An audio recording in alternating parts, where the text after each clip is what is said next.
Salut à tous, bienvenue une fois de plus dans cette série de formations concernant le langage de programmation Python.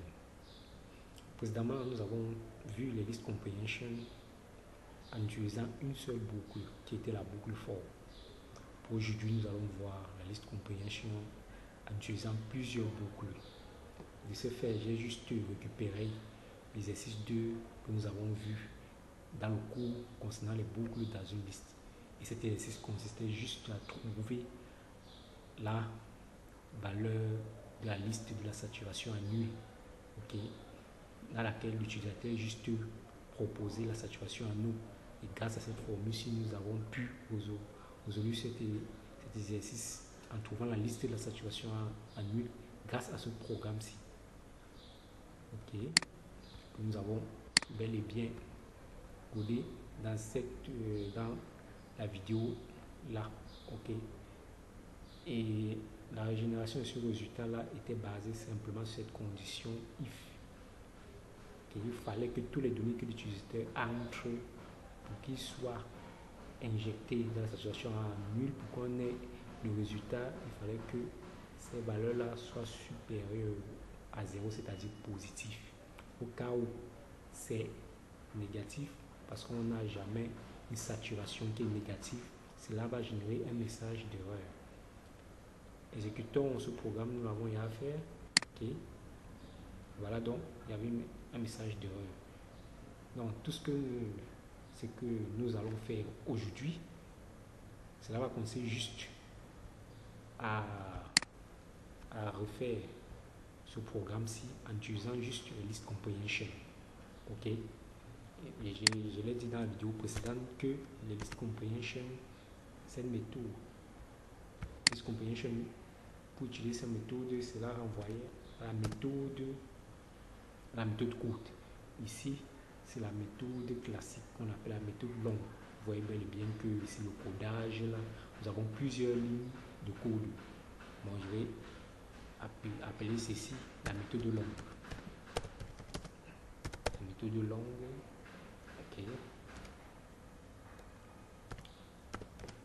Méthode longue. Maintenant, nous allons faire la méthode courte. La méthode list comprehension. Méthode courte. Là.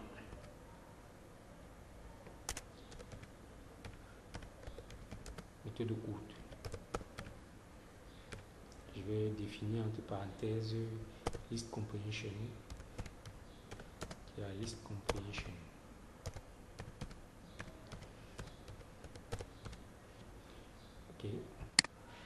J'espère que vous connaissez la syntaxe.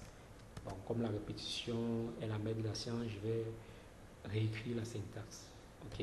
Pour définir la list comprehension. Je vous avais dit que pour la syntaxe, cela est basé sur le simple fait que au préalable, on définit d'abord le nom de la liste que l'on souhaite avoir comme résultat. Le nom de la liste. Cela renvoie au résultat que l'on souhaite. Comme ici, là, le résultat, c'est d'avoir la saturation à nul. Ça sera S0. On met juste l'égalité. Une fois qu'on a défini l'égalité, on définit donc nos crochets qui va renvoyer à la liste. À l'intérieur, on définit simplement, comme ici, nous avons donc plusieurs boucles. Nous allons donc appliquer cette méthode et ça sera bel et bien marché ici. Nous avons défini la réponse. La réponse, je dis qu'on définit la réponse. De cette réponse, ici renvoie tout simplement aux différents arguments liés au fait que une fois que nous avons déclenché la boucle, par exemple if, la réponse que nous souhaitons obtenir, c'est ça. C'est ça qu'on appelle la réponse. Ici, je vais dire que la réponse secondaire est d'abord définie. La réponse secondaire qui est la réponse n-1, suivi de la boucle. Ici la boucle sera la boucle n-1. Je dit ça c'est défini. Quand il y a plusieurs boucles, ça commence ça se déroule de manière croissante. C'est on On récupère d'abord le plus petit, on commence par le plus petit et on monte. Ou de cette façon-ci. Okay. On commence le plus bas possible et on remonte. Okay. Une fois qu'on a défini ça, nous récupérons la réponse n, c'est-à-dire la première réponse, et nous injectons la boucle dans la boucle n, qui est la boucle principale de la première boucle. Bon, la première réponse, la boucle principale. N ici, le n ici renvoie tout simplement lorsque nous sommes à ce niveau-ci, okay, à la boucle ci, la boucle for. Okay. Bel et bien, l'ensemble, donc juste pour mieux vous expliquer, prenons cet exemple ici. Le nom de la liste, je dis le nom de la liste renvoie au résultat qu'on souhaite trouver. C'est bel et bien S0, SO égale. Je mets ma liste à l'intérieur. Je dis que ça sera la réponse n-1, c'est-à-dire la dernière réponse, bon, pas du plus bas à montant. La dernière réponse. Ici, c'est quel type de boucle? C'est la boucle conditionnelle. Comme on est dans une boucle conditionnelle, la réponse, on passe au dernier niveau, c'est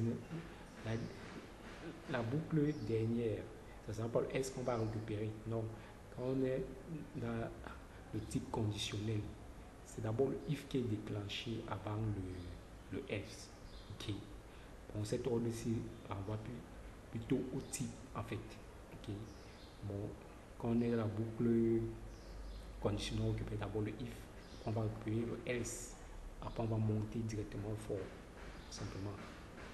Ok. Bon, la réponse n-1, on récupère cette variable ici, le a. Ici, le a ici, sa réponse c'est 100 moins i moins s g. Il faut retenir ici que lorsqu'on déclare list comprehension, on ne doit pas avoir plusieurs variables. C'est ce qui veut déclarer juste une seule variable. La variable ici sera juste celui qui va récolter les données, le i. Bon, je vais juste saisir toutes ces données ici. Je ne vais pas saisir SG, je vais mettre directement sa valeur qui est 10. Bon, je vais juste faire 100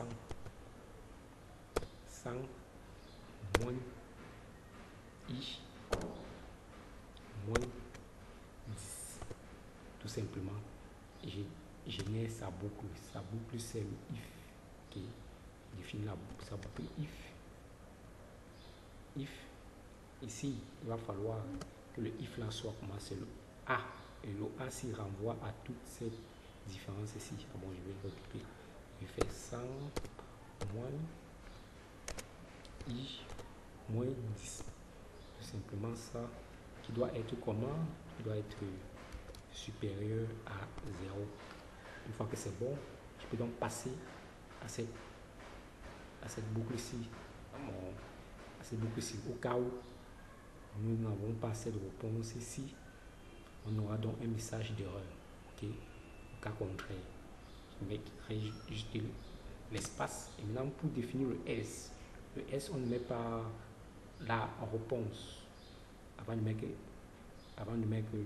le S. Okay? On met d'abord le S, après on met la réponse. Parce que c'est la dernière boucle. Okay?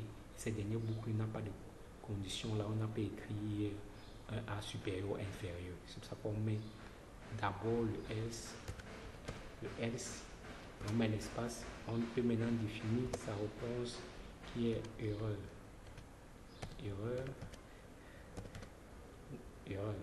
Ok. Une fois qu'on a défini sa réponse, qu'est-ce qu'on fait? On peut juste définir maintenant la boucle de répétition. On récupère la boucle de répétition qui est juste le for.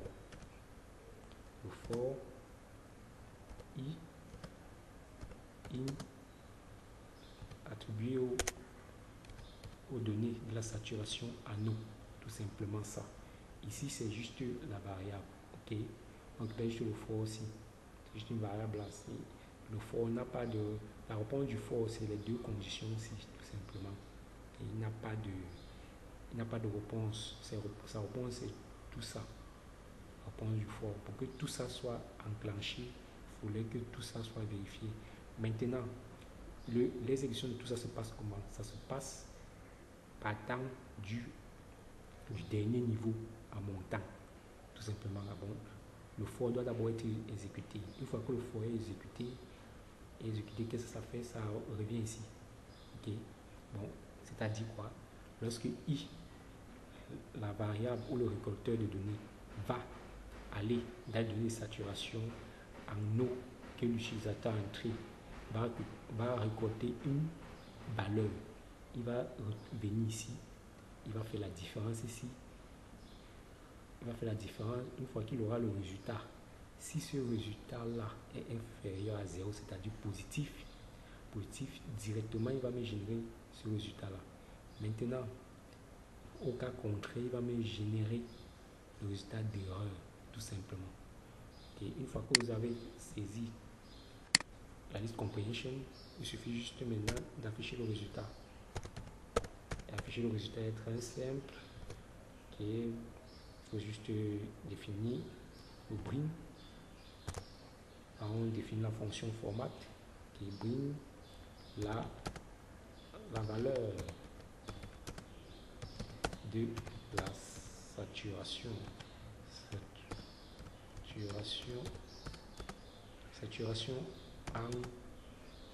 en huile est tout simplement. On met l'espace, on met nos accolades, on définit donc le S0 à l'intérieur. On termine par nos codes, tout simplement ça. Okay. Maintenant, nous allons vérifier en cliquant juste sur Run. Bon, avant de cliquer sur Run, nous devons définir là, juste en haut, les données de SW, okay, de l'utilisateur. Cette liste-ci, c'est 30, 40, 100. C'est 30, 40 et 100. Tout simplement ça. Et on vérifie. Tout est bon. On peut cliquer sur okay, voilà donc bel bien le résultat. La valeur de saturation annuelle est 60, 50 erreurs. Erreur pourquoi? Parce que ici nous avons la valeur 100. Et cette différence-là régénère un résultat négatif. Ça qui marque l'erreur. Bon, c'est donc comme ça qu'il faut faire pour passer d'une liste longue, d'un code qui est long, à un code réduit qui est les listes comprehension. J'espère que vous avez aimé cette vidéo. N'oubliez pas de liker, de vous abonner et de partager. Portez-vous bien et disons-nous à la prochaine.